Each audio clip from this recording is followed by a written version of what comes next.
Soyez les bienvenus à notre premier événement francophone, Share Screen Africa.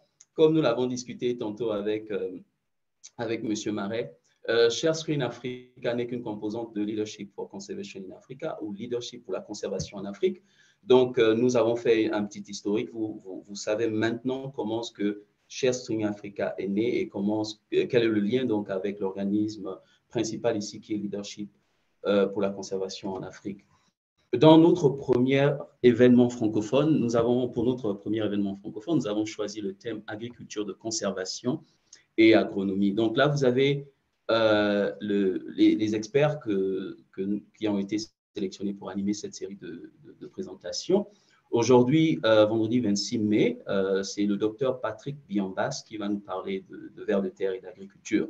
La semaine prochaine, dans une semaine exactement, à la même heure, si vous êtes disponible à nous joindre à nouveau, nous aurons Dr Tembeka Ndele du Musée national ici dans le KwaZulu-Natal, qui va nous parler aussi de vers de terre. Et puis pour finir, le 6 juin, 2 semaines après cela, ce sera M. Matthew Perkis qui parlera de conservation, biodiversité et système alimentaire. Donc ça va créer l'événement global en fait du lancement de Share Screen Africa francophone. Donc, je ne pourrais pas avancer sans remercier nos hôtes aujourd'hui. C'est vrai que nous vous accueillons depuis l'Afrique du Sud, depuis Johannesburg, mais notre audience et notre interlocuteur principal aujourd'hui, l'expert de ce jour, se trouve au Gabon, notamment à EM Gabon Université. Et notre expert est le directeur de l'Institut d'agronomie et des sécurités alimentaires dont les étudiants feront partie de l'audience aujourd'hui. Donc, en parlant de l'expert aujourd'hui, Dr Patrick Biambas est chargé de recherche CAMES. Il est docteur en sciences vétérinaires. Il est diplômé de la faculté de médecine vétérinaire de l'Université de Liège, en Belgique. C'est en Belgique où il conduit ses premières recherches, ses premiers travaux de recherche sur l'alimentation des volailles. Et c'est là aussi où il découvre le potentiel en fait nutritionnel des vers de terre sur les volailles, en fait. Et puis, dans son travail, il publie éventuellement beaucoup sa recherche sur le sujet. Et en plus de ce qu'il fait, il est chercheur aussi dans une autre institution affiliée à EM Gabon aussi, qui est l'Institut de recherche agronomique et forestière à Libreville. Mais comme je le disais tantôt, il est manager du programme de formation agronomique à l'Institut d'agronomie et des sécurités alimentaires à EM Gabon. Madame, Monsieur, sans plus tarder, je vais inviter notre présentateur du jour, Dr Patrick Biambas, à partager son écran et puis nous faire sa présentation sur la valorisation du ver de terre, Hydrolyse genière pour l'élevage et l'agriculture. Merci. Dr Patrick? Je suis le Dr Patrick Biambas et je suis chargé de recherche. Et en termes d'élevage, j'ai travaillé beaucoup plus dans l'alimentation animale et le ver de terre a été pour nous un déclic qui a permis de voir qu'en termes de ressources alimentaires, le ver de terre pourrait apporter beaucoup de choses. Et c'est dans ce sens que nous avons fait plusieurs publications, dont quelques-unes sont ici mentionnées. Nous avons étudié les caractérisations du ver de terre Hydrolyse et genier. Pourquoi Hydrolyse? Parce que, en fait, ce ver de terre est un ver nocturne africain. Il se développe très bien en zone tropicale et équatoriale notamment. Et nous nous sommes dit, s'il faut valoriser un ver de terre, il vaut mieux utiliser celui qui se développe déjà dans les zones chaudes. Et donc, un certain nombre de travaux de recherche ont été faits dans ce sens-là. Il y en a d'autres qui ne sont pas ici, mais que nous avons publiés dans ce sens. Alors, pour entrer dans le vif du sujet, j'interviens donc depuis le Gabon. Le Gabon, c'est un pays d'Afrique centrale, comme vous voyez sur la première image là. Et ce pays est situé au sud du Cameroun. Donc, le Cameroun, il est à l'est-sud par le Congo. Et vous avez la Guinée équatoriale. Donc, voilà ce petit pays d'Afrique centrale qui a à peu près 2 millions d'habitants. Donc, c'est de là que nous intervenons ce matin.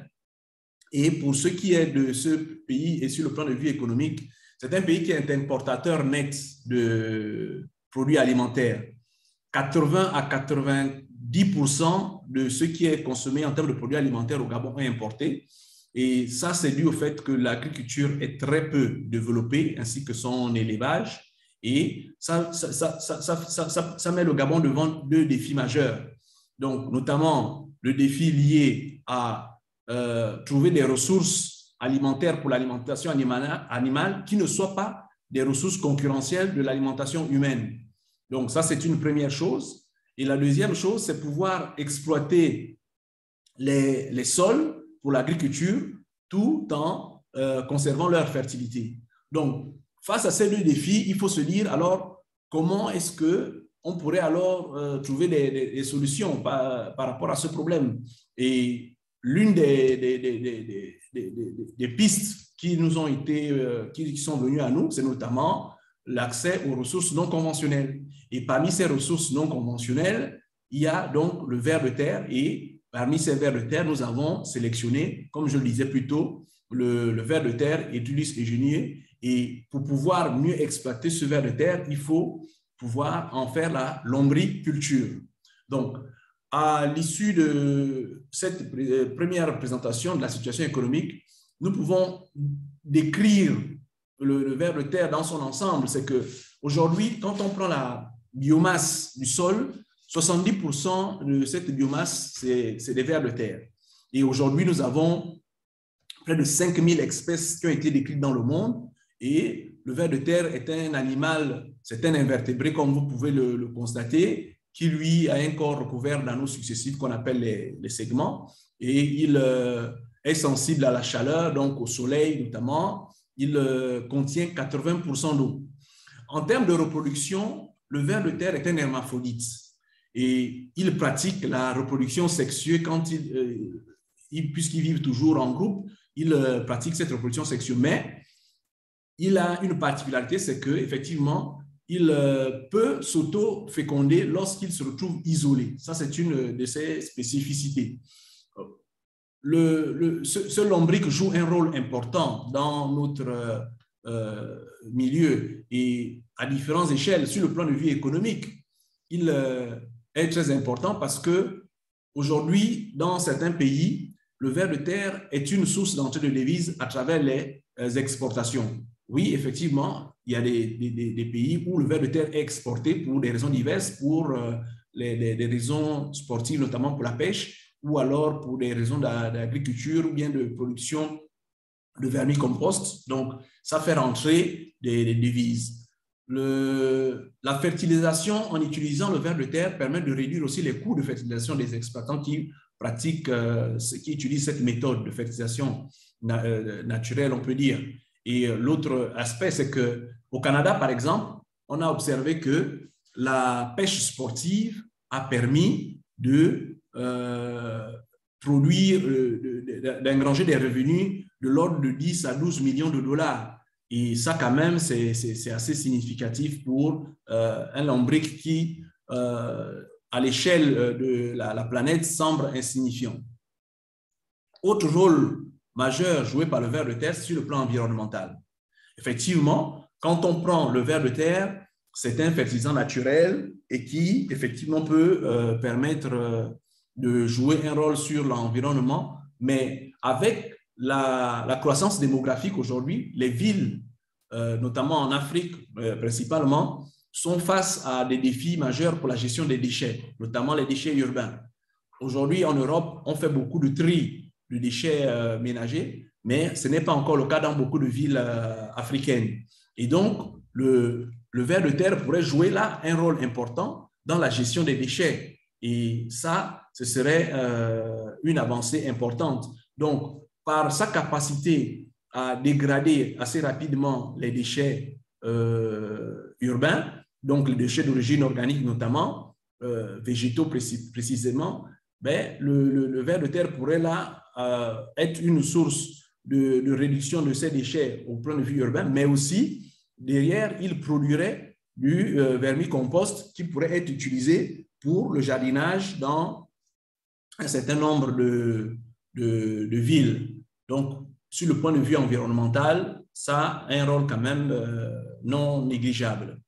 Et l'autre rôle qu'il joue et qui n'est pas des moindres, c'est sur le plan de vue agronomique.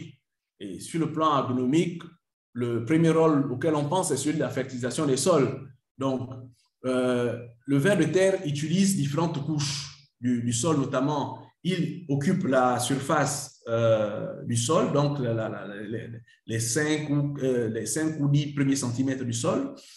On le retrouve aussi dans l'horizon, les couches arables du sol. Donc là aussi, il joue un rôle. Et même dans les couches les plus profondes du sol, il peut jouer un rôle dans la mesure où, même quand il vit dans ces zones-là, il peut remonter à la surface et puis faire un certain nombre d'actions qui pourraient participer à la fertilisation du sol. Donc, nous y reviendrons un peu plus tard dans la présentation pour détailler un peu ce rôle agronomique du ver de terre.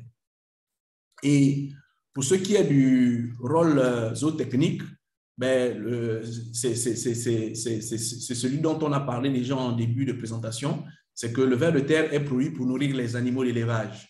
Bon, principalement les volailles et les poissons qui sont, signalons-le déjà, le ver de terre est pour les poissons et les volailles un des aliments naturels. Vous conviendrez avec moi que la volaille dans la nature creuse la terre pour chercher toutes sortes d'insectes, dont les vers de terre aussi. Et c'est pour eux un aliment tout à fait convenable dans la mesure où il permet d'accéder à un certain nombre de protéines pour ces animaux. Le poisson, mais dans la mesure où on utilise le ver de terre comme appât pour la pêche, il est effectivement un des aliments prisés par ces derniers. Et juste pour décrire un peu le ver de terre Edulis egeniae, qui, je disais, est un ver nocturne, nous partons du principe que les vers de terre sont divisés en 3 groupes. Vous avez le groupe des vers épigés, qui, eux, vivent à la surface du sol, et vous avez les groupes des vers, les endogés, qui, eux, vivent dans l'horizon arabe, donc les 30 premiers centimètres de profondeur. Et après, vous avez les vers anéciques, qui sont, eux, retrouvés dans les horizons beaucoup plus profonds du sol. Et ça, c'est les 3 grands groupes des vers de terre que nous trouvons dans la classification. Et à quel groupe appartient donc Edulis egeniae? C'est un ver épigé. On l'appelle aussi ver de fumier. Ver de fumier parce qu'il vit dans les zones superficielles où on retrouve les humus, tout ce qui est fumier du sol. Donc, c'est lui qui se nourrit dans les déchets végétaux principalement. Et ce ver Edulis est un très bon élément que nous avons pu étudier dans nos différents travaux de recherche. Bon, pour ce qui est du ver Edulis, il est facilement reconnaissable à sa coloration. Déjà, la première chose, c'est que c'est sur les premiers horizons du sol qu'on le retrouve. Et donc, après, vous avez sa coloration. Il est toujours de couleur plus ou moins rouge foncé vers l'avant et puis un bleu-violet qu'on peut retrouver vers l'arrière. Donc, comme vous voyez un peu sur la photo que je présente ici, c'est un ver Edulis que nous avons utilisé lors de nos travaux de recherche en essai d'élevage de lombriculture. Donc, il a un poids moyen maximum quand il est adulte autour de 4 grammes et sa longueur maximum de 15 cm. Le cycle est de 50 à 70 jours et il vit, comme je disais tout à l'heure, dans les couches superficielles du sol. Comment se passe donc la lombriculture du ver Edulis egeniae? Les études que nous avons menées nous ont permis déjà de comprendre que la première chose pour son élevage, c'est le substrat. Alors, nous avons testé plusieurs substrats et nous nous sommes rendus compte que le meilleur substrat en zone équatoriale où les températures sont toujours supérieures à 27 degrés, parfois on atteint des pics parfois à 32 degrés à certaines périodes de l'année, eh bien, le substrat devrait être composé principalement de matières organiques, de débris végétaux. Et là, le substrat qui nous a été le plus indiqué, c'est celui composé de bouse de vache de fibres de noix de coco, un peu de sciure de bois et le tout humidifié avec un peu de terre, de terreau. Alors, la fibre de coco, pourquoi? Parce que l'on s'est rendu compte que les caractéristiques de la fibre de coco permettent de maintenir un certain niveau d'humidité dans le sol. Donc, par cette caractéristique, il permet de maintenir le ver de terre toujours dans un niveau d'humidité assez intéressant parce que le ver de terre se développe dans des zones où l'humidité est autour de 75-80%. Et la bouse de vache, bien qu'étant pas évidente à trouver dans notre milieu parce que les élevages se font toujours de manière extensive, c'est l'élevage extensif qui est pratiqué quand on en a pour les élevages de bovins, j'entends. Donc, on a opté pour la bouse de vache par rapport au fumier de poule pondeuse, parce que dans le fumier de poule pondeuse, nos essais ont montré que le fumier de poule pondeuse avait un effet négatif sur la survie des vers de terre. Et ça s'expliquait par le simple fait que les poules pondeuses sont des animaux qui sont souvent soumis à beaucoup de traitements thérapeutiques. Et là, il y a quelques résidus de produits vétérinaires qui se retrouvent dans les fientes de poules pondeuses. Et ça aussi, c'est parfois néfaste puisque dans ces médicaments vétérinaires, c'est principalement les déparasitants.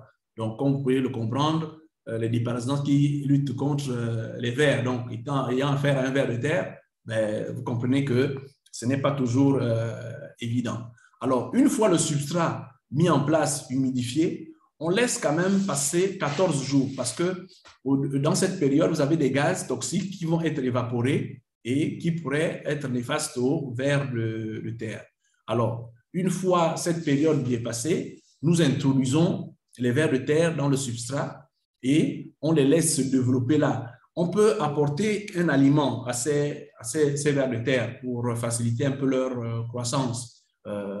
L'aliment est divers, hein. Ça peut aller des poudres de céréales à quelques débris végétaux de cuisine, c'est assez variable. Et l'avantage avec le climat que nous avons en zone équatoriale, c'est qu'il est toujours au-dessus des 27 degrés de température une bonne partie de l'année. Et donc, dans ces conditions, on observe que le ver de terre Edulis eugeniae se développe très vite. À des températures supérieures à 25 degrés, lui se développe très vite et au bout d'une période de 1 mois ou 1 mois et demi, vous pouvez déjà procéder à la récolte des vers de terre et principalement les vers de terre adultes. Donc, le ver de terre adulte, une fois récolté, donc, il va être utilisé pour différents objectifs. Bon, le premier objectif pour lequel on peut utiliser le ver de terre, c'est notamment l'alimentation des animaux d'élevage. Donc, comme je disais tout à l'heure, vous avez les volailles qu'on peut nourrir avec les vers de terre. Vous avez les poissons, pour ceux qui font la pisciculture, qui peuvent être utilisés pour l'alimentation des vers de terre. Mais au-delà des volailles et des poissons, les études aujourd'hui, les recherches ont montré qu'on peut utiliser la poudre de ver de terre aussi pour l'alimentation des porcs. Ça aussi, ça a été rapporté dans certains pays, notamment au Brésil.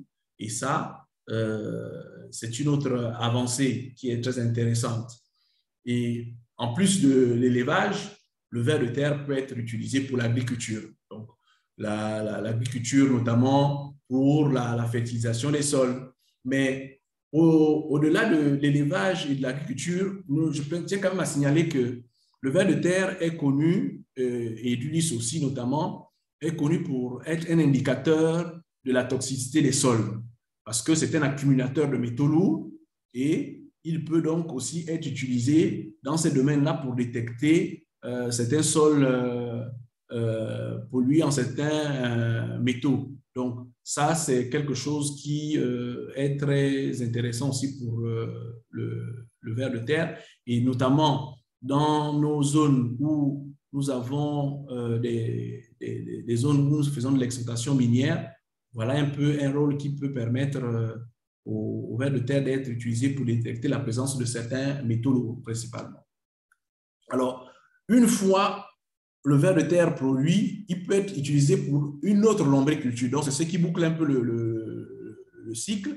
C'est-à-dire, on récupère les vers de terre adultes qui vont être utilisés pour ensemencer d'autres lombricomposts. Donc, à ce moment, le ver de terre donc, rentre dans la catégorie économique dont je disais, dont je parlais en entrée, c'est que le ver de terre va donc être utilisé et exporté pour des exploitants qui veulent lancer leur lombriculture ou bien lombricompost. Donc là, c'est vendu dans ce cadre-là ou alors à titre personnel, l'exploitant veut réensemencer d'autres bacs de compost, il utilise d'autres vers de terre adultes issus de son élevage. Donc ça, c'est très important à préciser. Mais je tiens quand même à dire que on pourrait se demander est-ce que le ver de terre ne présente pas des risques dans son utilisation? On a fait des études dans ce domaine-là et effectivement, les résultats que nous avons obtenus montrent qu'il n'y a pas de risque majeur d'utiliser le ver de terre. Le risque peut être que le ver de terre qu'on utilise pour l'alimentation des volailles puisse être prélevé directement d'un sol pollué. Là, effectivement, vous pouvez avoir des vers de terre qui ont accumulé un certain nombre de métaux lourds et que vous servez directement aux animaux. Or, la meilleure méthode de valorisation des vers de terre aujourd'hui pour l'alimentation animale, j'entends, ce serait de les utiliser en sortant de la lombriculture. Donc, vous pratiquez une lombriculture qui vous permettra d'avoir non seulement des quantités plus importantes, mais aussi de pouvoir les utiliser de manière plus saine. Donc, voilà un peu pour ce qui est de la lombriculture, comment est-ce qu'elle peut être pratiquée. Lombriculture et élevage, là aujourd'hui, nous avons mené une étude sur l'apport nutritif du ver de terre pour l'alimentation animale. Et à ce niveau, vous verrez que dans le tableau que je vous présente, qui est le résultat d'un travail de recherche que nous avons mené en 2019, ce travail a été publié, c'est que vous voyez ici, nous avons comparé donc la valeur nutritive de la farine de ver de terre avec la farine de poisson. Parce que dans l'alimentation animale, on retrouve régulièrement la farine de poisson comme source de protéines. Alors, nous avons donc fait cette comparaison et nous nous sommes rendus compte que déjà, sur le point de vue des protéines brutes, sur le plan statistique, bien que numériquement parlant, il y ait des différences, mais sur le plan statistique, il n'y a pas de différence significative entre les protéines brutes du ver de terre et celles du poisson. Donc, ça, c'est très intéressant à savoir. Vous voyez que, aussi bien pour ce qui est des fibres ou bien des cendres, il n'y a pas de grande différence, même les lipides. Et nous avons observé aussi, sur le plan de vue de l'énergie, l'apport en énergie brute pour les vers de terre ne diffère pas de celle du poisson. Et ça, c'est non négligeable. Le rapport énergie-protéine aussi a été satisfaisant. Il ne présente pas de différence significative. Et même que l'énergie métabolisable aussi est très intéressant du point de vue nutritif. Donc, ce travail que nous avons mené, effectivement, nous a conforté dans l'idée que si nous voulons faire une substitution de la farine de poisson par celle du ver de terre dans l'alimentation animale, il ne devrait pas avoir de problème particulier pour les animaux qui vont recevoir cet aliment. Donc, à l'issue de ça, nous avons aussi pu dire clairement qu'effectivement, l'alimentation des volailles et des poissons avec le ver de terre est une chose qu'on peut aujourd'hui aisément recommander sans que cela ne pose problème à ces différentes espèces animales. Et nous avons fait donc un certain nombre d'expérimentations pour vérifier tout cela et nous avons fait un test d'alimentation des volailles avec du ver de terre. Et ici, nous sommes partis donc, c'est des poussins de chair que nous avons choisis et au départ, nous avons pris des poussins qui ont des poids moyens identiques et au bout de la période d'élevage, nous nous sommes rendus compte que les poids des animaux ne présentaient pas de différence significative. Et ça, c'était quand même assez encourageant pour notre travail. Donc, là aussi, ça nous a permis de nous conforter dans l'idée qu'effectivement, cette substitution que nous voulons encourager peut effectivement être faite sans que ça ne pose de risque particulier sur les animaux d'élevage. Et nous avons observé aussi que les gains moyens quotidiens n'étaient pas différents entre les deux lots que nous avons testés. Donc ça, c'est assez encourageant aussi parce que nous avons vu que, bon, on peut effectivement utiliser les vers de terre. Mais je précise quand même que là, nous avons fait des essais sur des petits effectifs, ce qui ne demandait pas de très grande quantité de vers de terre, mais la production à grande échelle des vers de terre est très possible. Hein. Dans certaines conditions, il suffit de dimensionner le bac d'élevage pour que les choses se passent correctement. Donc, ce travail aussi a fait l'objet d'une publication qui est disponible sur l'Internet.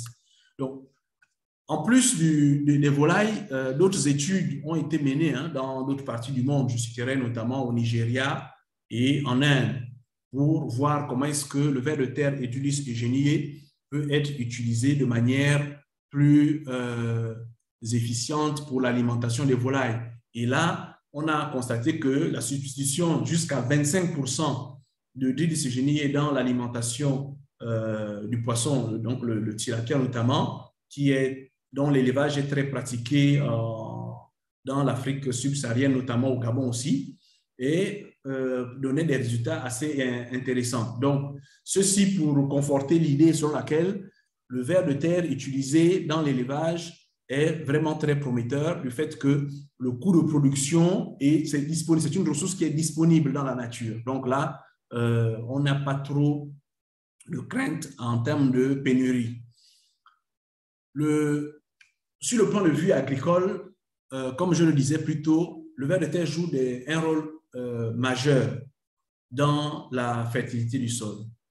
Et ceci passe par son action déjà sur la structure et les caractéristiques physiques du sol. Le ver de terre, pour vivre donc, dans le sol, il crée des galeries en fait. Il creuse des galeries et ces galeries vont être profitables pour le développement racinaire, vont être profitables pour l'infiltration donc de l'eau, et ils vont être profitables aussi pour l'aération même du sol. Et ce sont des éléments qui vont dans le sens de permettre que les sols soient vraiment aptes pour le développement des plantes. Donc, l'autre aspect aussi qui n'est pas qui est intéressant avec le ver de terre, c'est la production des turicules. Ces turicules, en fait, au-delà du fait qu'ils améliorent la capacité de rétention, ils sont riches en éléments nutritifs. Donc, en éléments minéraux nutritifs disponibles directement pour les plantes. Donc, sur ces aspects-là, le ver de terre, effectivement, joue un rôle non négligeable pour les sols agricoles et nous pouvons le voir un peu plus loin quand on évoluera dans la présentation. On verra comment est-ce que l'action du ver de terre à travers le vermicompost a agi pour favoriser la croissance d'un certain nombre de plantes. Donc, hormis cet aspect-là, nous voyons que le ver de terre joue un autre rôle aussi, c'est dans le cycle de l'azote, qui est très important pour les plantes. En fait, comment ça se passe? Le ver de terre consomme à la surface les débris végétaux. Lorsqu'il consomme ces débris végétaux, il ingurgite en même temps de l'azote. Cet azote va passer dans son tractus digestif et être en contact avec un certain nombre de bactéries et les éléments de la flore microbienne de son tractus digestif. Alors, par la suite, le ver de terre évoluant dans les cavités qu'il creuse dans le sol, pour pouvoir se mouvoir dans ces cavités, il émet un mucus sur les parois. Et en émettant ce mucus, ce mucus contient de l'azote qu'il émet aussi. Et c'est cet azote-là qui est directement disponible pour l'assimilation des plantes. Un peu comme vous le montre le schéma ici. Vous voyez, le ver de terre prend l'azote au niveau du sol et il ressort sur les parois et de là, l'azote est fixé par les racines, absorbé par les racines des plantes et ça favorise la croissance de celles-ci. Donc, vous voyez que là, le ver de terre joue un rôle suffisamment important pour notre développement, le développement des plantes, notamment dans le cycle de l'azote. Bien, chers collègues et participants, je vais ici parler un peu du vermicompost. Aujourd'hui, on parle beaucoup du compost conventionnel, mais en fait, le vermicompost, nous croyons que c'est vraiment une des choses les plus pratiques et les plus intéressantes que nous pouvons développer aujourd'hui, notamment avec le développement urbain. Il est pratique à faire et ça nous montre clairement que, il est plus riche en éléments nutritifs et même avant son aspect nutritif, il y a le fait que, contrairement au compost conventionnel, le vermicompost n'émet aucune odeur nauséabonde parce que le compost conventionnel émet effectivement des gaz qui, eux, peuvent gêner l'environnement. Mais le vermicompost n'a pas cette particularité et ça, c'est déjà un élément positif qui va dans le sens du vermicompost. Donc, il est riche en éléments nutritifs, il est plus riche en hormones de croissance pour les plantes, il est aussi plus riche en organismes microbiens qui agissent notamment pour la minéralisation des éléments nutritifs pour les mettre à disposition des plantes. Nous avons aussi une meilleure action de la flore microbienne dans le cycle de l'azote, comme on venait de le voir tout à l'heure. Donc, ça, c'est des éléments qui vont dans le sens du vermicompost. Nous avons, en plus de cela, pour le vermicompost, qu'il améliore la germination des plantes. Effectivement, il met en place une structure du sol qui favorise cette germination et aussi la croissance de ces plantes. Et il améliore notamment pour les plantes la résistance à la sécheresse parce que le vermicompost maintient un certain nombre un niveau d'humidité dans le sol qui fait que la plante résiste plus facilement à la sécheresse. Et l'autre chose qui est non négligeable, c'est que la période de floraison, on a observé que sur les plantes qui utilisent le vermicompost, les périodes de floraison et de fructification sont beaucoup plus allongées pour certains et c'est plus intéressant. Alors, le vermicompost, comme je vous disais plus tôt, certains tests ont été faits. Ici, je vous rapporte une étude qui a été faite par mes vermicompost au Maroc. Et là, on a testé des navets qui ont été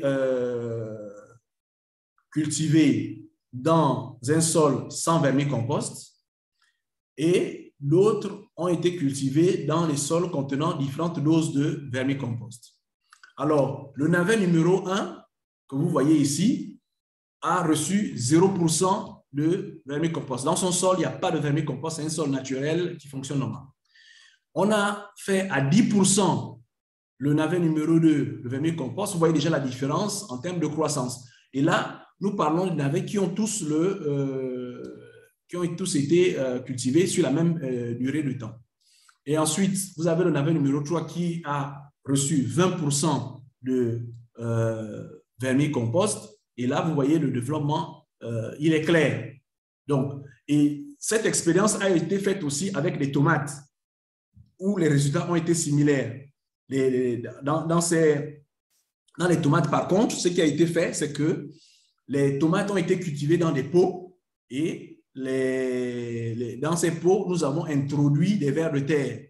Donc, dans les pots où les vers de terre ont été introduits, on a observé une meilleure croissance de la tomate par rapport aux pots où les vers de terre n'ont pas été introduits. Donc, tous ces éléments montrent bien qu'il y a une action qui est bénéfique du ver de terre sur l'agriculture et l'élevage. Donc, voilà un peu très rapidement présenté, mesdames et messieurs, chers collègues et chers étudiants, l'intérêt du ver de terre pour l'agriculture et l'élevage.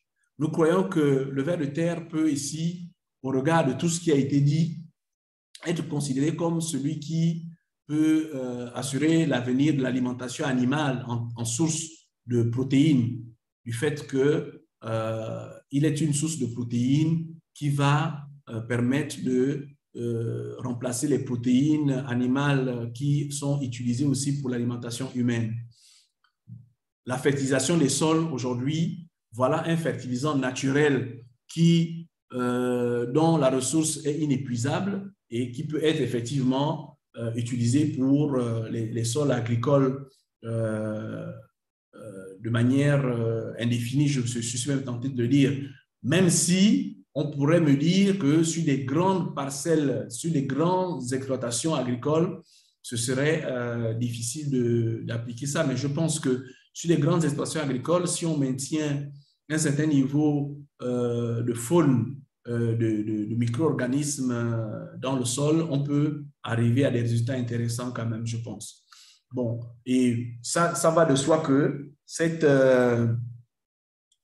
l'utilisation du ver de terre permet effectivement d'aller dans le sens de la conservation des sols et de pratiquer une agriculture de conservation qui fait qu'on fait beaucoup moins de travail du sol, beaucoup moins d'utilisation des fertilisants chimiques et ça permet, in fine, d'avoir des plantes saines et que nous pourrons avoir un avenir beaucoup plus radieux sur une planète, beaucoup plus sur le point de vue environnemental. Donc, c'est ainsi que je termine ma présentation de ce matin et je tiens particulièrement à vous remercier pour votre aimable attention et je remercie aussi tous les partenaires qui nous ont permis de faire cette présentation ce matin. Le débat est ouvert, les questions sont donc appréciées si elles peuvent arriver. Soyez libre aussi de les écrire dans le chat box. Mais docteur, pour ouvrir le débat, j'aimerais savoir, Udrulis Genier, vous avez parlé d'une origine tropicale. Est-ce que c'est seulement, est-ce que l'origine est en général tropicale ou bien vous pouvez dire de quel pays exactement ou quelle région peut-être ce ver de terre vient? Bon, en fait, la première identification du ver de terre, elle est africaine. C'est pour ça qu'on l'appelle le ver nocturne africain. Mais le ver de terre, en fait, le terme tropical, c'est beaucoup plus au fait qu'on le retrouve aussi dans la zone tropicale en Amérique latine. Hein. Donc, il s'est répandu dans cette zone-là parce que c'est ça son milieu, son biotope de vie. Mais il n'y a pas de... L'origine tropicale, c'est parce qu'il a été découvert en Afrique, principalement. Si mes souvenirs sont bons, je pense que c'est au Kenya qu'on a découvert ce ver pour la première fois. En entendant qu'on ait une question, j'aimerais savoir, Doc, vous avez parlé de... Moi, ce qui m'intéresse, c'est que je suis un écotoxicologue, donc je voulais savoir si vous serez intéressé parce que vous avez parlé de ver de terre comme étant indicateur de la qualité de l'environnement. Vous avez parlé du fait qu'ils accumulent des métaux lourds et tout cela. Est-ce que vous avez commencé à faire ce genre de travaux aussi du côté de EM Gabon? Ou est-ce que vous serez éventuellement intéressé par une forme de collaboration peut-être entre vous et moi? Dr. Temeka, I've just asked your question, so I will be translating Dr. Biamba's answer to you, so you know where they get the earthworms from. Dr. Biamba, à vous le podium. Oui, donc je disais que lorsque nous avons commencé nos travaux de recherche, nous avons dû aller chercher les vers de terre dans la nature. Nous sommes allés dans une zone agricole où il y avait une zone un peu humide et nous avons commencé à creuser là. Donc, nous avons creusé là et nous avons obtenu les vers de terre dans la nature comme ça. Et c'est de cela qu'est parti notre premier élevage. Donc, nous avons fait l'élevage de vers de terre, la lombriculture, et par la suite, les autres vers de terre que nous avons utilisés étaient issus de notre élevage, en fait. Donc, la première application, c'était lorsqu'on les a creusés dans la nature. Simplement, on cherche des zones un peu humides. C'est bien que les zones ne soient pas trop sableuses, mais légèrement avec la végétation humide, ça passe. On les trouve facilement. Okay. Tembeka, so what Dr. Biambas is saying is because this earthworm occurs naturally in Gabon, what they did was to go, when they started the project, they had to go and dig them up, literally go to semi-humid regions with a bit of vegetal cover to dig up the worms. And he said, and that's how they started. But nowadays they basically are just from that first batch, from that first population, they've been able to start a vermiculture establishment at the university. Bonjour, docteur. Oui, bonjour, Laetitia. Merci pour une présentation très intéressante et très informative. Je pense que très tôt au niveau de au début de votre présentation, vous avez mentionné que certains pays utilisent le ver de terre pour la gestion des déchets. Donc, je voulais savoir à quelle ampleur est-ce que ces vers de terre-là sont exploités pour la gestion des déchets? Est-ce que c'est au niveau industriel ou bien c'est par des particuliers que c'est fait? Et ça, c'est le premier volet de ma question. Et si c'est au niveau industriel, ça veut dire que c'est successful, cela a du succès, c'est quelque chose qui réussit. Et si c'est le cas, pourquoi est-ce que ce genre de technique n'est pas employé dans certains pays en voie de développement, comme par exemple au Gabon? Donc, c'est ça ma question. Merci beaucoup, Laetitia. En fait, c'est ce que je disais, que c'est très important qu'on puisse intégrer l'utilisation du ver de terre pour la gestion des déchets urbains. Aujourd'hui, dans les quelques pays africains qui utilisent les vers de terre, notamment au Nigeria, ça se fait par des particuliers. Okay. C'est des particuliers qui, eux, utilisent les vers de terre pour la production de vermicompost. Donc, les déchets ménagers sont tous sélectionnés et utilisés, dégradés par les vers de terre. Et après, eux, derrière, ils utilisent le vermicompost qui est produit là pour la fertilisation des jardins de maison, s'il faut les appeler comme ça. Parce que les gens produisent chez eux à la maison, donc ils ont besoin de terres fertiles et pour leur utilisation personnelle, on ne demande pas de grande quantité. Par contre, au Vietnam, ça se fait par des exploitants agricoles à des échelles beaucoup plus importantes. Et là, je prends le cas du Vietnam parce que j'ai eu l'information et on a travaillé un peu dessus avec certains collègues en Belgique.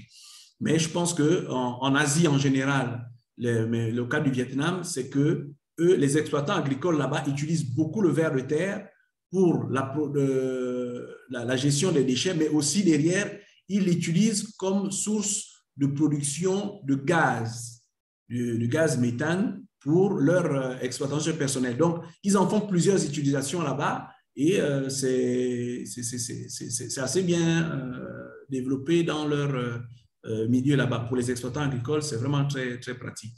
Maintenant, la question de savoir pourquoi chez nous, ce n'est pas développé alors que les vers de terre, c'est vraiment pas ce qui manque dans notre environnement, ça, il faut le dire.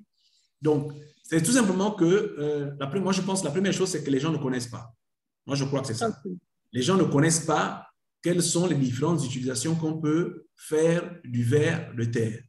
Et derrière, après, il faut mettre en place un certain nombre de dispositifs, il faut éduquer les populations, il faut informer, il faut mettre en place des petites campagnes d'utilisation déjà dans les ménages. Il faut que les gens apprennent à faire déjà la première chose, le tri, ça on ne connaît pas.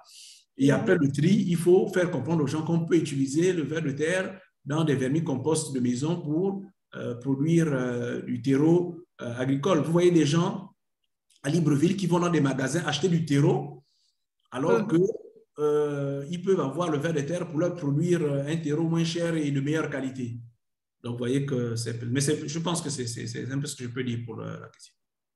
Je salue déjà le docteur Biambas pour cette présentation. C'est très intéressant parce que nous travaillons déjà en milieu rural les gens n'ont pas les moyens, n'est-ce pas, d'acquérir des fertilisants chimiques. Oui. Donc, quand ils vont produire, ce sera aussi difficile pour eux de les vendre parce que le coût, n'est-ce pas, le prix sera beaucoup plus important. Ouais. Et sur le marché, les gens ont un pouvoir d'achat extrêmement bas.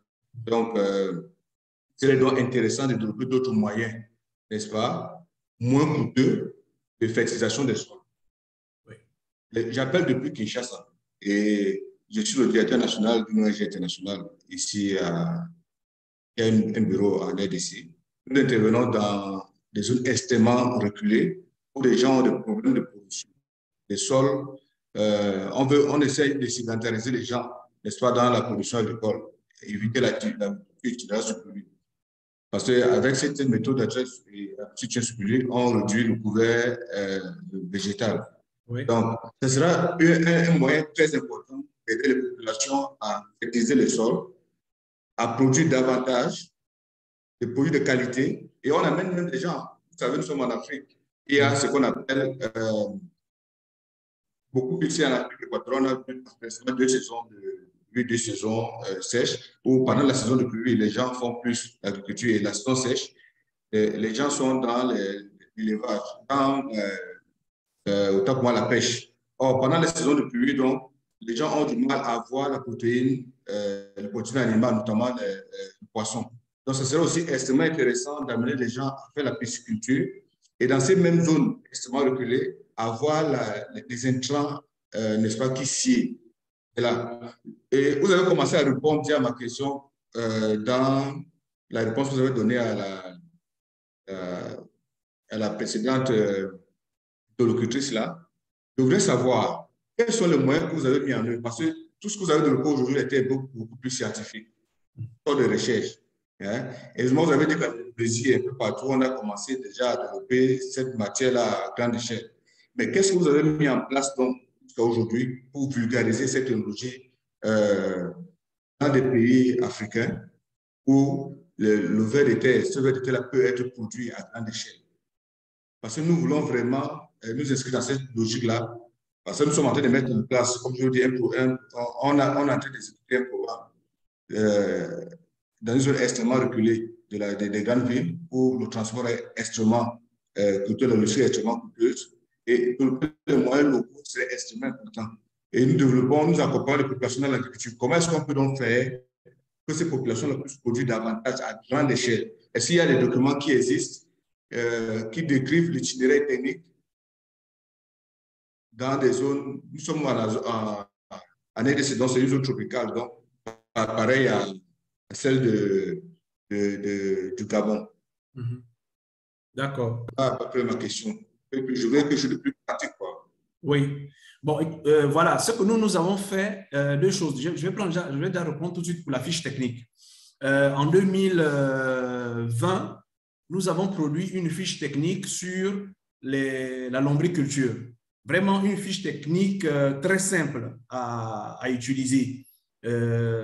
Avec des étapes pour pouvoir produire les vers de terre.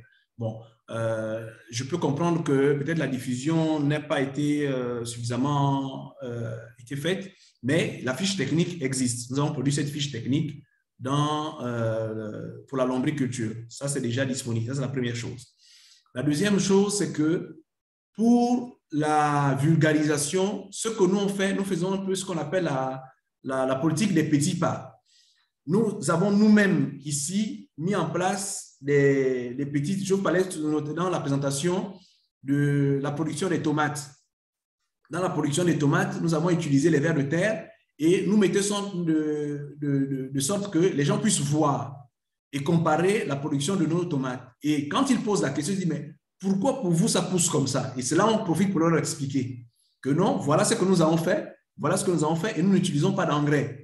Nous n'achetons pas d'engrais et la tomate pousse toute seule sans problème et la terre est là. Nous ne changeons pas de terre régulièrement, nous ne transportons. Donc, les gens sont captivés par ça. Ils se disent, ah, mais voilà une méthode où ils ne dépensent pas beaucoup d'argent pour fertiliser le sol, mais la tomate pousse. Donc, là, on leur dit, bon, vous pouvez aussi de la même manière reproduire parce que c'est plus facile. Pour attirer les gens, c'est bien qu'ils aient des exemples concrets, qu'ils voient. Et là, effectivement, ils peuvent se dire, non, je pense que cette méthode-là peut marcher. Et c'est facile à reconnaître. Pour vous faire un petit schéma, nous utilisons des récipients en plastique. En fait, nous recyclons les récipients d'eau minérale et dans lesquels nous cultivons des récipients de 10 litres.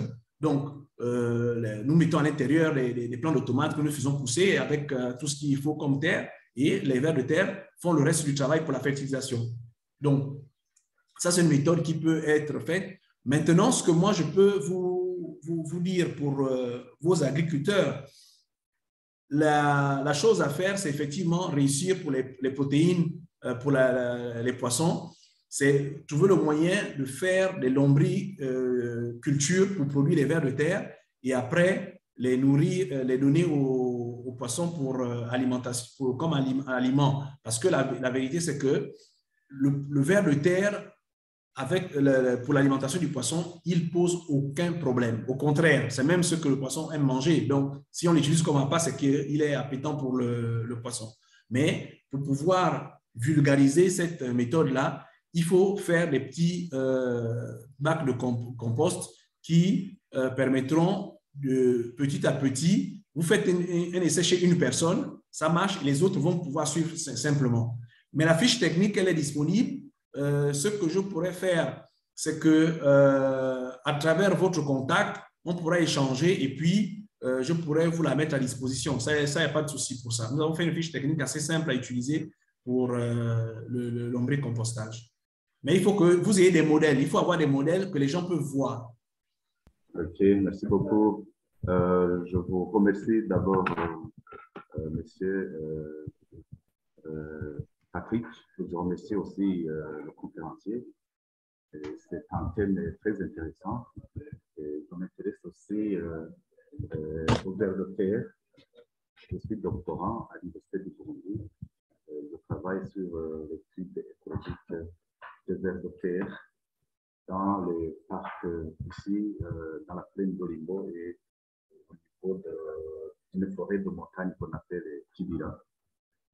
Et je me suis intéressé à étudier la composition des vers de terre, mais moi, je n'ai pas travaillé sur une espèce spécifique, j'ai travaillé sur un échantillon composite. Et j'ai essayé de faire l'analyse des constituants, mais pour l'échantillon composite, j'ai trouvé qu'au niveau des fibres, j'ai trouvé des valeurs inquiétantes. J'ai trouvé 0, donc sans fibres.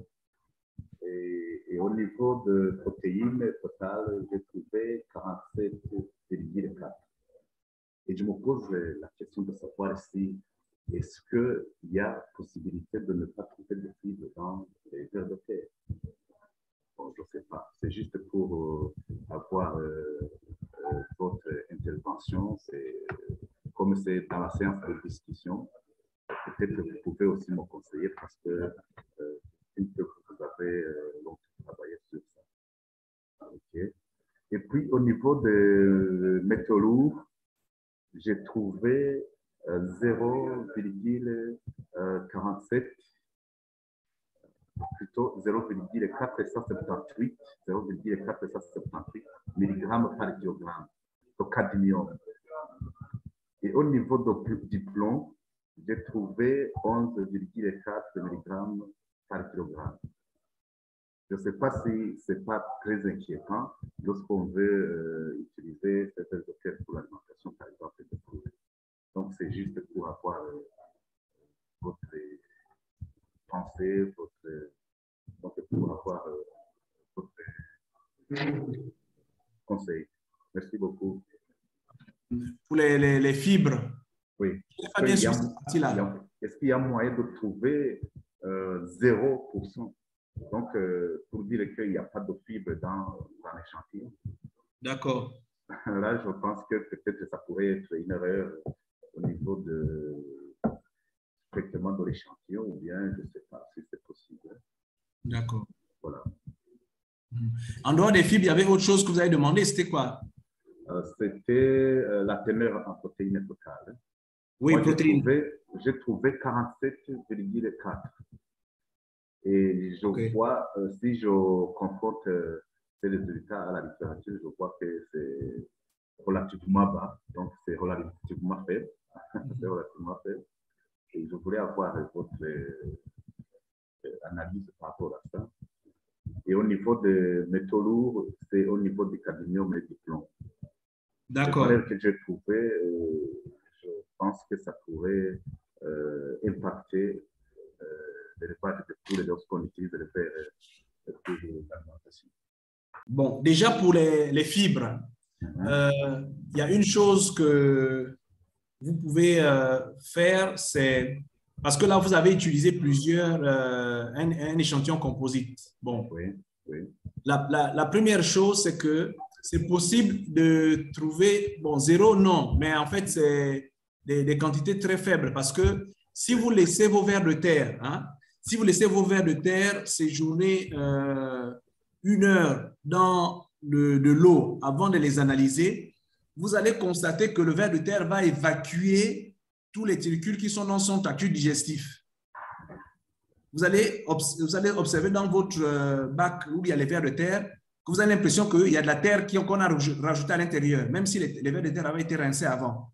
En fait, le ver de terre, quand il est mis dans l'eau, il a son tractus digestif se vide. Et ça permet en fait d'évacuer toutes les matières organiques qu'il aura ingérées. Donc, à ce moment, vous avez notamment les fibres aussi qui vont diminuer dans l'analyse que vous avez faite. Mais trouver 0, c'est quand même pas évident de trouver 0. Ça, je pense qu'il faut revérifier un peu vos analyses. Ça, c'est la première chose. La deuxième chose, sur les protéines brutes, 47, c'est trop bas. 47, c'est trop bas. Je pense que là aussi, il faut revoir la méthode d'analyse que vous avez utilisée parce que, en général, c'est 60 en fait. En général, c'est 60. Vous devez être autour de 60. 47, c'est trop bas. Pour le cadmium et le plomb, oui, c'est néfaste pour les animaux si on les utilise à un certain nombre de doses. Et même que ça fait partie des métaux lourds qui ne sont pas recommandés dans l'alimentation. C'est pour cela que dans la présentation que j'ai faite tout à l'heure, je vous ai dit que nous avons fait une publication sur les risques d'utilisation des vers de terre dans l'alimentation animale. Et dans cette publication, nous avons montré clairement que le ver de terre étant un accumulateur de métaux lourds, il faut faire attention aux vers de terre qu'on utilise pour l'alimentation des animaux. Donc, ces vers de terre-là ne devraient pas ne devraient pas être prélevés des sols qu'on soupçonne être porteurs de métaux lourds. Donc, ça, c'est quelque chose qu'il faut essayer de corriger. Parce que si vous prenez des vers de terre issus des sols contaminés, ben, le ver de terre va vous transmettre ces métaux lourds-là dans l'aliment et l'aliment va être consommé par les animaux et ce n'est pas bien. Et effectivement, ce n'est pas intéressant. C'est un peu néfaste pour les animaux d'élevage. Si vous cherchez sur Internet, vous tapez mon nom et vous mettez toxicité du ver de terre, vous trouverez cet article-là. Il y a eu quelques commentaires et quelques encouragements, notamment un encouragement venant de Chris Marais, Dr Biambas, qui est le gentleman qui a établi le lien donc historique de Share Screen Africa. Il vous remercie. Il dit ici, écrit en français, merci au professeur Biambas, notre premier orateur, de nous avoir fait l'honneur de sa présence et merci aux professeurs et aux étudiants d'avoir ouvert la piste de danse. N'hésitez pas à faire passer le mot que Share Screen Africa francophone est en marche. Donc, donc c'est ça. Merci. C'est un honneur pour moi d'avoir été le premier à lancer ce grand mouvement qui, j'espère, va perdurer et va engranger encore plus de participants et de membres dans le pays francophone. OK. Il y a aussi un commentaire de Claudia Roth. Il y en a 2 d'ailleurs, mais les 2 sont liés d'une certaine manière. Elle disait dans le premier qu'en Allemagne, je crois, d'où elle est située, elle parlait de Francfort au début. Elle dit que c'est commun en fait de faire la vermiculture, mais ce sont même des particuliers qui le font. Mais elle dit, mais la ville où on habite collecte aussi les déchets organiques des ménages et des produits, produit le compost. Donc, je me dis, c'est peut-être là, c'est un commentaire, mais ça peut aussi être, est-ce qu'il y a une vision éventuellement, docteur Biombas, d'amener la vermiculture ou le vermiculture à l'échelle de la personne oui, au Gabon? Est-ce que éventuellement des gens pourraient le faire dans leur jardin? Non, mais c'est ce que je souhaite. Félicitations d'abord à M. Biombas, parce que c'est un exposé riche d'enseignements. Alors, je suis M. Abaga Obian, je suis enseignant à EM Gabon, responsable des pratiques agricoles au niveau de EM Gabon.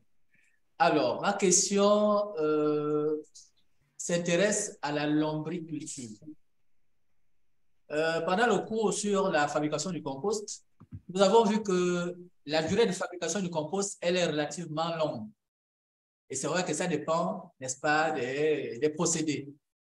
Et j'ai besoin de savoir en combien de temps peut-on obtenir des vers de terre nécessaires pour pouvoir intégrer les processus agricoles. Ça, c'est le premier point de ma question. Deuxième élément de ma question, est-ce qu'on peut associer le ver de terre avec le compost en lui-même? Est-ce que le ver de terre issu de la lombriculture peut nous servir de starter dans la fabrication du compost proprement dit? Merci beaucoup pour la question. En fait, le ver de terre, notamment Edulis, au bout d'un mois et demi, vous avez des vers de terre prêts pour être utilisés dans l'agriculture. Ça, c'est un fait. Et l'autre chose, c'est que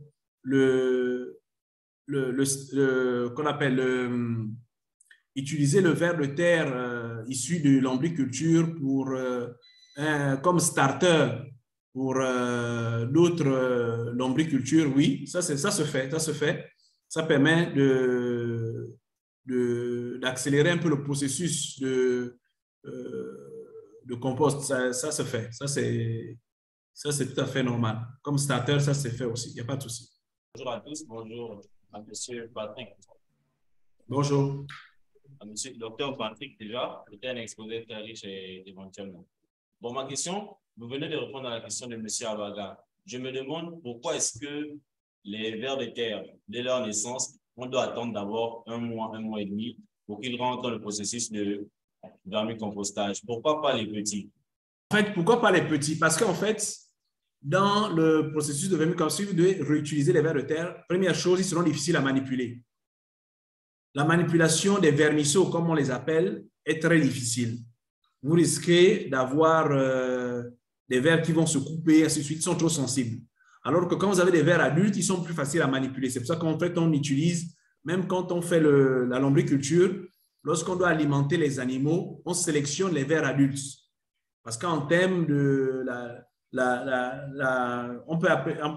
on appelle ça la structure du ver de terre est très sensible, c'est 80% d'eau, donc c'est facile à le détruire. Donc, il vaut mieux utiliser les adultes parce qu'ils sont plus résistants. Ok, merci. Autre chose.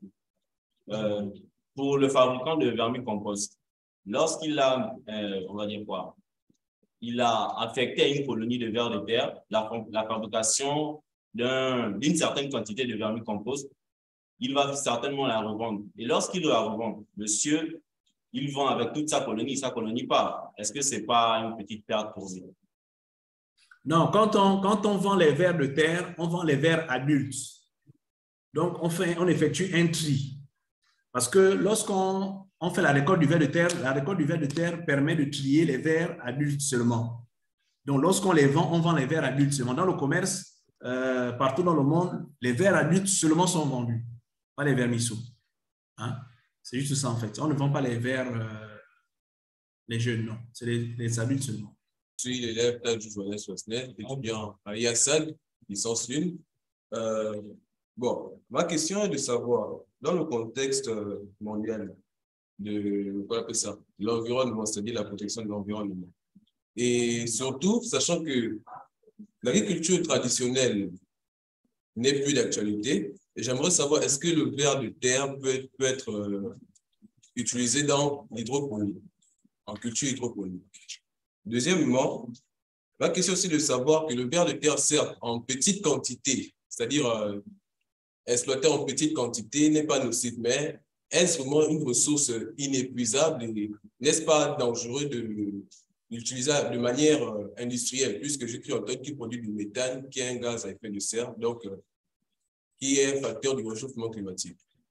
Merci beaucoup de te préoccuper de l'environnement parce que pour la COP 21, la prochaine COP qui va arriver là plutôt, ce serait intéressant d'avoir ce genre de contribution.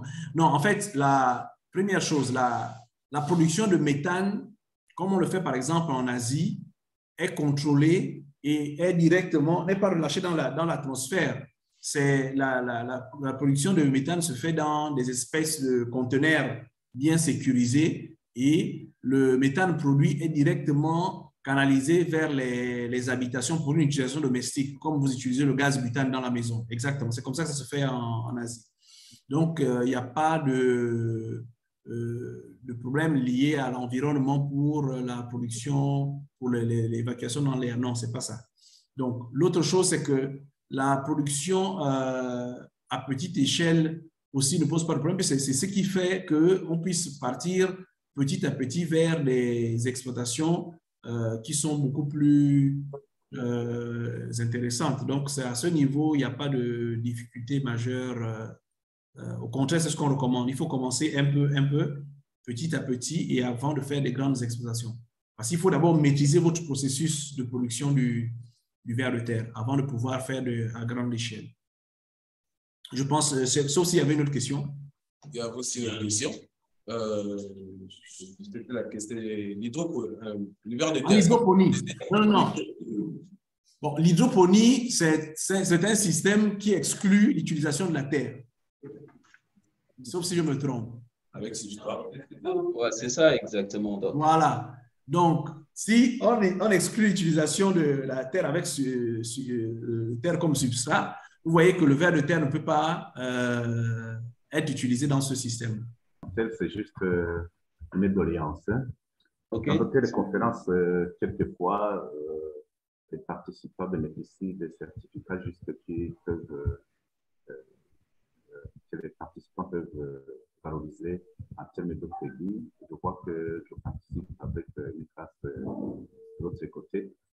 Je ne sais pas si vous envisagez de donner des certificats à la fin de... Je disais que dans d'autres activités comme donc dans des téléconférences, lorsque les participants bénéficient des certificats pour la participation, ces certificats peuvent être valorisés en termes de crédit.